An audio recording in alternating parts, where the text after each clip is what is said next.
Hi viewers.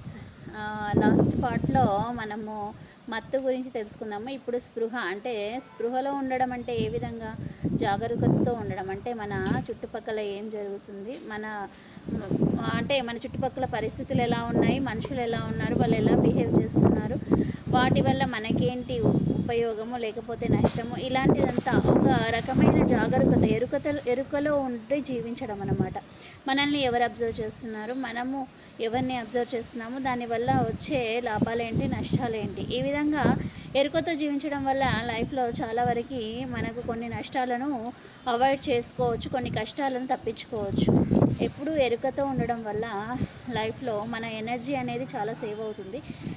అంటే మనకు ముందు ఏం జరుగుతుందో ముందే పసిగట్టవచ్చు, దానివల్ల వచ్చే నష్టాలను కూడా అడ్డుకోవచ్చు. ఎరుకతో చేయడం వల్ల పనులు కూడా ఎక్కువ సమయం కాక తక్కువ సమయంలోనే పూర్తి అవుతాయి, తక్కువ శక్తితో పూర్తి అవుతాయి, ఎక్కువ లాభాలు వచ్చే వీలుంటుంది. కాబట్టి ఎప్పుడు కూడా మత్తుతో ఉన్నట్టుగా కాకుండా స్పృహలో ఉండి పనులు చేయడం వల్ల అవి జాగరూకతతో చేస్తాము, చాలా ఎఫిషియెంట్గా చేస్తాము.